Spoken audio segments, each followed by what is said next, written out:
संविधान ने देश को 2 टुकड़े में बांट करके रखा है, एक आरक्षित वर्ग, एक अनारक्षित वर्ग। शंकराचार्य जी तो ये भी कह रहे हैं कि राहुल गांधी हिंदू नहीं है। शंकराचार्य ये भी कह रहे हैं कि ब्राह्मणों के अलावा और कोई पूजा पाठ नहीं कर सकता। शंकराचार्य तो ये भी कह रहे हैं कि ब्राह्मण अगर किसी की हत्या कर दे तो वो दोष मुक्त है, उसे सजा नहीं हो सकती। ये सब मनु स्मृति में लिखा हुआ है। और मनु स्मृति को ये जो आरएसएस और मनवादी विचारधारा के लोग हैं, ये उसी को फॉलो करते हैं। ये लोग अभी भी संविधान को नहीं मानते। आरएसएस की जो मुख्यालय है नागपुर वाला, आप वहाँ चले जाइए, अभी भी वहाँ आपको कहीं देश का संविधान दिखा नहीं मिलेगा। वहाँ सुबह से लेके शाम तक जो अबोध बालक हैं, 10-10, 12-12 साल के बच्चे, उनको मनु स्मृति पढ़ाई जाती है। वो लोग संविधान के विरोध के वहाँ नारे लगवाते हैं, वहाँ तिरंगे झंडे का अपमान होता है। मेरी कई आरएसएस वालों से बात होती है, मैं पूछता हूँ भैया तुम वहाँ नागपुर में जब ट्रेनिंग लेने जाते हो, हाई लेवल की इनकी 1 महीने की ट्रेनिंग होती है, तो तुम्हें वहाँ क्या सिखाया जाता है? बोले हमें सिखाया जाता है कि हमारा राष्ट्रीय ध्वज क्या है, भगवा। और हम नहीं, आरोप नहीं, सच्चाई है। ये तो संगठन है वो। 2003 के जो सुप्रीम कोर्ट का फैसला है उसके बाद इन्होंने मजबूरी में तिरंगा लगाया। नहीं तो बताओ 2003 से पहले इन्होंने तिरंगा क्यों नहीं लगाया? जो इनके सबसे बड़े वाले नेता हुए हैं, सबसे बड़े गुरु हेड गवार, उन्होंने संविधान की प्रतियां जलाई जब देश में संविधान लगा। ये तो लिखित चीजें हैं। ईडब्ल्यूएस गैर कानूनी है। वो कैसे है कि जब बाबा साहब ने संविधान लिखा था तो संविधान में साफ तौर पे एक बात ये लिखी थी कि जो आरक्षण है वो कोई गरीबी उन्मूलन कार्यक्रम नहीं है, गरीबी दूर करने के लिए नहीं है। ये जो हमारे देश में सामाजिक विषमता है, जो समता मूलक समाज की स्थापना नहीं हो पा रही। क्यों नहीं हो पा रही? क्योंकि हमारा देश हमेशा जातियों में बटा रहा है।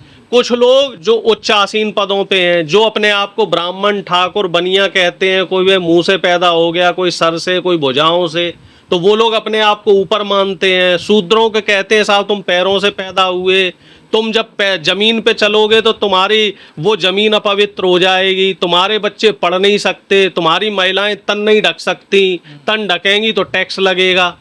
तो इस तरह की जो व्यवस्था थी, इस व्यवस्था से समता मूलक समाज की स्थापना नहीं हो पाई।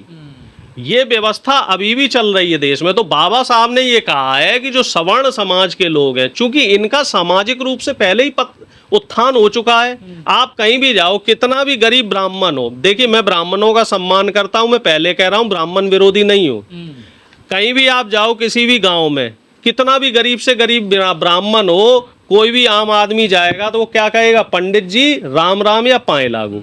लेकिन क्या कोई जाटव, वो कितना भी संभ्रांत हो, कितना भी अमीर हो, क्या कोई ब्राह्मण उसको इस तरीके से बोल सकता है कि हाँ जी जाटव जी पाए लागू?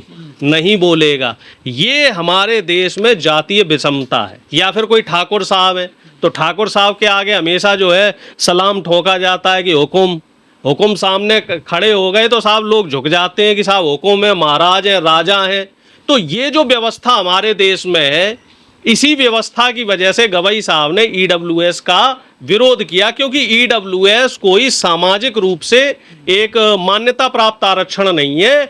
ये प्रधानमंत्री ने और उस समय की जो मनवादी व्यवस्था थी 2018 की, चूंकि इनके सवर्ण वोटर इनसे खिसक रहे थे, इस वजह से उनको खुश करने के लिए 10% का आरक्षण चोरी से दिया है। और जब उन्होंने वो कैप मान लो 50% की आपने खत्म कर दी है, तो भैया आबादी के हिसाब से दे दो। जो दलित पिछड़े हैं 85% तो उनको भी दे दो, 10% तुम अपना ईडब्ल्यूएस रख लो, 5% में सबके लिए ओपन कर दो। बहुत ही बेहतरीन और साहसिक फैसला रहा है और इस फैसले को आने में 75 साल लग गए। और मुझे बड़ी हार्दिक खुशी हो रही है, दिल की गहराइयों से मैं गवई साहब का धन्यवाद अदा करना चाहता हूँ। इससे पहले भी तमाम जज रहे, लगभग सुप्रीम कोर्ट में बता रहे 400 से ज़्यादा जज हो चुके हैं अब तक, लेकिन किसी भी जज की हिम्मत नहीं हुई कि वो पिछड़ी जाति के लोगों को भी संवैधानिक अधिकार दे। मोनोपोली व्यक्ति विशेषों की चल रही थी। हालांकि SC ST के लोगों को आरक्षण मिला है, ये बात अलग है कि उनको NFS के जरिए वहां तक पहुंचने नहीं देते। लेकिन अब जब से ये OBC के लोग वहां पहुंच गए हैं, तो हमें पूरी उम्मीद है कि अब जो दलित और बहुजन, पिछड़े, आदिवासी, ये सब लोग मिलके उस कुचक्र को तोड़ देंगे। अब देश की 90% आबादी सुप्रीम कोर्ट में भी पहुंचेगी। और अभी तो नॉन जुडिशियल पोस्ट के लिए पहुंचे हम लोग।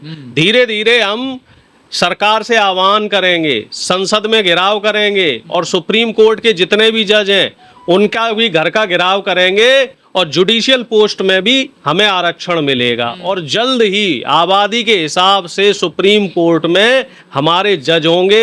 हमारे कई फैसले आपने देखे होंगे साहब, सदियों से सालों से ऐसे पड़े रहते हैं पेंडिंग में। और जो मनवादी व्यवस्था के लोग हैं उनके लिए रात में कोर्ट खुलवा दी जाती हैं, उनके लिए रविवार के दिन भी कोर्ट खुलवा दी जाती हैं। उनकी अदालतों में फास्ट ट्रैक कार्रवाई के तहत फैसले होते हैं और हमारे बहुजनों के लिए अदालतें स्लो ट्रैक पे चलती हैं। 10 साल 20 साल और 85 साल में उन्हें न्याय नहीं मिल पाता। न्याय की गुहार लगाते लगाते उनके घर बिक जाते हैं, उनकी पीढ़ियां गुलाम हो जाती हैं जज के आसपास, जो कहते हैं ना, एड़ियां रगड़ते रगड़ते। तो ये अपने आप में एक बहुत बड़ा फैसला है। और इस फैसले के बाद निश्चित तौर पे जो हमारा देश का जुडिशियल सिस्टम है इसमें बहुत बड़ा रिफॉर्मेशन होगा, बहुत बड़ा बदलाव होने की उम्मीद है। आधी लड़ाई हम लोग जीते हैं, सिर्फ हमें जॉब मिल रही है। और वो भी जॉब कब मिलेंगी? जब हम लोग दलित, पिछड़े और आदिवासी एकजुट हो जाएंगे। शुरुआत में तो क्या था, सिर्फ दलित और आदिवासियों को ये अधिकार मिला था। ये भारतीय राजपत्र है, इसमें दलित और आदिवासियों को आरक्षण मिला था, लेकिन उनकी संख्या उतनी नहीं थी। वो लोगों का जो आरक्षण था वो 22% था। अब जो 22% प्लस 27% मिलके कितना हो गया हम लोग? अब 50% हो गए। अब हम लोग मिलके 90% की लड़ाई लड़ेंगे। और अभी जो ये आधी लड़ाई है, आपकी बात बिल्कुल सही है, अब ये लड़ाई पूरी तब होगी जब हम प्रमोशन में भी आरक्षण लेंगे। और असली लड़ाई हम तब जीतेंगे जब आबादी के हिसाब से हमें आरक्षण मिलेगा, यानी कि कम से कम 85% आरक्षण मिलेगा। 85% से कम पे हम नहीं रुकेंगे। और वो तब होगा जब जातीय जनगणना होगी। लेकिन इस गजट में कहा गया है कि रोस्टर वाइज, देखिए इसमें जो वैकेंसी होगी, पोस्ट होगी, वो रोस्टर वाइज उसमें भी ये लोग चालाकी कर रहे हैं। रोस्टर वाइज का हिसाब तो ये हुआ कि जहां भी 10 से कम वैकेंसी है वहां रोस्टर पद्धति लागू नहीं होगी, आरक्षण पद्धति। पर इसमें जो नोटिफिकेशन आया उसने कहा जो पोस्ट जिसकी है वो उसी की रहेगी, वो होना चाहिए। तो वो क्या है? लेकिन इन्होंने जो पुरानी, आप देखो प्रोफेसर की, एक बार आपको याद होगा ना, प्रोफेसरों में 13 रोस्टर प्रणाली में वहां घपलेबाजी करी थी। वहां ऐसा था कि अगर 5 से कम पोस्ट है तो वहां पे आरक्षण पद्धति लागू नहीं होगी। हालांकि उसका विरोध हुआ और बीजेपी को बैकफुट पे आना पड़ता। सीजेआई गवई साहब ने अपने ऑर्डर में कहा है कि जो पोस्ट जहां से खाली होगी वो उसी की भरी जाएगी। अभी तो देखो हमारी पोस्ट है ही नहीं। अभी एक बार हमारी पोस्टें तो आने दो। और फिर दूसरी बात इसमें यह है कि पोस्ट आने के बाद पोस्ट भरने दो। दो पेच अभी और भी फंसे हुए हैं। पहली तो ये भर्तियां निकले, वैकेंसी निकले, दूसरी फिर वैकेंसी निकलने के बाद ईमानदारी से वैकेंसी फिल हो।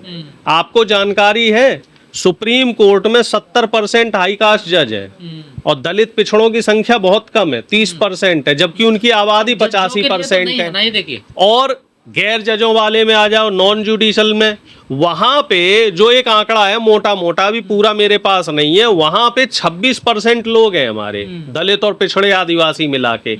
अब आप अंदाजा लगा लो कि जब हमारी संख्या ही वहां कम है तो हमें न्याय वहां कैसे मिलता। अब जो गवाही साहब ने जो ये साहसिक फैसला दिया है, इसके बाद सबसे बड़ी देखने की बात ये रहेगी कि जो नियुक्तियां होंगी, जो पहली नियुक्ति आएगी, उसमें पारदर्शिता कितनी रहती है। क्योंकि इसके बाद जो अगले जज आएंगे वो इस पे कहीं ऐसा ना हो स्टे लगा दें। बुलबुल पे जाते थे, याद है आपको?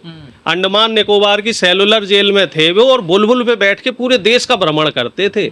सेलुलर जेल में उनका इतिहास है कि, और लिखा हुआ है कि बुलबुल पे बैठते थे सावरकर साहब और पूरे देश का भ्रमण करते थे। और उन्होंने आज़ादी की ऐसी अलख जगाई पूरे देश में कि 60 रुपए जो ब्रिटिश हुकूमत है उन्हें पेंशन देती थी। आप बताओ, कोई भी जो फ्रीडम फाइटर है उसे ब्रिटिश हुकूमत पेंशन देती हो, तो आप इससे अंदाजा लगा लो कि ये कितने देशभक्त थे और इनकी देशभक्ति कितनी थी। बार बार सवाल वही उठता आप लोगों कि आप लोगों को आरक्षण तो मिल जाता है लेकिन योग्यता, मेरिट तो है नहीं आपके पास। मैं सारी योग्यता तो इन्हीं लोगों के पास है। इसीलिए तो देख लो प्राइवेट अस्पतालों में सारे इन्हीं के लोग हैं। और जब मरीज हाई लेवल पे बीमार हो जाता है तो फिर सरकारी अस्पताल में पहुंचता है जहां आरक्षण वाले डॉक्टर है, आरक्षण वाले डॉक्टरों को दिखाता है। सब लोग क्यों जाते हो सरकारी यूनिवर्सिटी में पढ़ने के लिए? वहाँ तो आरक्षण वाले प्रोफेसर है ना। प्राइवेट यूनिवर्सिटी में जो ये गलगोटिया यूनिवर्सिटी, एमिटी यूनिवर्सिटी है, यहाँ अपने बच्चों को पढ़ाया करो। तब तो आपको भैया टॉप लेवल की यूनिवर्सिटी कॉलेज चाहिए, नौकरियां सरकारी चाहिए, आईएएस पीसीएस बनना है, प्राइवेट नौकरी में नहीं जाएंगे। जहां मलाई खानी होती है वहां ये लोग पहुंच जाएंगे, और जहां पे फायदा नुकसान कहीं दिख रहा है कि बहुजनों का कहीं फायदा नुकसान देखना है, तो वहां ये लोग कह देते अरे जी आरक्षण वालों ने नुकसान कर दिया देश का। आरक्षण से इन लोगों को इसीलिए दिक्कत है क्योंकि आरक्षण देश में समतामूलक समाज की स्थापना कर रहा है, और आरक्षण होने से देश में बराबरी हो रही है। जो समाज बंट नहीं रहा। आप यहाँ कुर्सी पे बैठे हो ना, सोफे पे, ये आरक्षण की वजह से ही बैठे हो। नहीं तो आज से अगर 70 साल पुरानी व्यवस्था है तो हम लोग कहाँ बैठे होते? नीचे। हम दोनों लोग नीचे बैठे होते। तो शंकराचार्य गलत कह रहे हैं। शंकराचार्य जी बिल्कुल गलत कह रहे हैं, और ये शंकराचार्य जी के अंदर की कुंठा है जो रह रह के आ रही है। क्योंकि अब देश जो है वो देश की 90% आबादी है, जो बहुजन आबादी है वो चलाएगी, ना कि ये 10% जो मनवादी मठाधीश है। अब इनके बस का नहीं है देश चलाना, देश अब बहुजन ही चलाएंगे।